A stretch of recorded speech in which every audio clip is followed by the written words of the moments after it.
కొత్త కారు లేదా commercial vehicle కొనుగోలు చేయాలని ప్లాన్ చేస్తున్న వారికి కేంద్రం అదిరిపోయే శుభవార్త చెప్పింది. కొత్త కారు లేదా ఇతర వాహనాలపై భారీ డిస్కౌంట్ పొందొచ్చని వెల్లడించింది. కమర్షియల్, ప్యాసింజర్ వెహికల్ తయారీ కంపెనీలు కొత్త వాహనాల విక్రయాలపై డిస్కౌంట్ కల్పించేందుకు అంగీకరించినట్లు కేంద్ర ఉపరితల రవాణా, రహదారుల శాఖ మంత్రి నితిన్ గడ్కరీ తెలిపారు. అయితే అందుకు ఓ కండిషన్ ఉందని చెప్పారు. తమ పాత వాహనాన్ని తుక్కుకు సమర్పించాల్సి ఉంటుంది.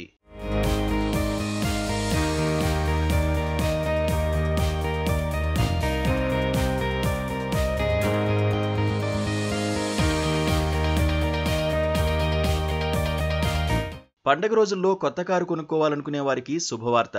పాత కార్లను తుక్కు కింద ఇచ్చేసి ఆ సర్టిఫికేట్ తీసుకెళ్తే కొత్త కార్లపై డిస్కౌంట్ అందించనున్నట్లు ఆటోమొబైల్ కంపెనీలు వెల్లడించాయి.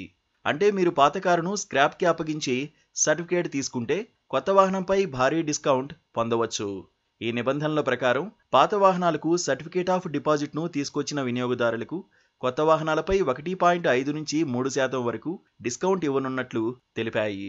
కేంద్ర మంత్రి నితిన్ గడ్కరీ భారత ఆటోమొబైల్ తయారీదారుల సంఘానికి చెందిన పలువురు సీఈఓలతో సమావేశమయ్యారు. పలు అంశాలపై చర్చించారు.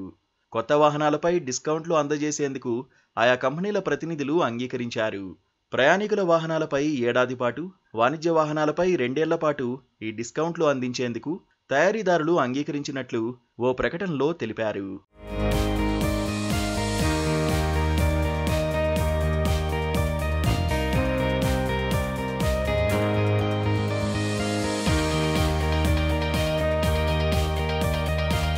కార్లకు స్క్రాప్ సర్టిఫికేట్ తీసుకొచ్చిన వారికి కొత్త కార్ల ఎక్స్ షోరూమ్ ధరపై 1.5% లేదా 20,000 రూపాయలు ఏది తక్కువైతే అది అందజేస్తారు.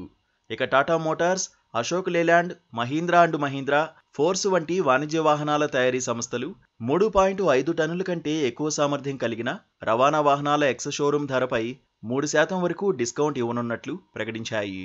డిస్కౌంట్లు అందించేందుకు అంగీకరించిన వాహన తయారీ సంస్థలకు గడ్కరీ అభినందనలు తెలిపారు.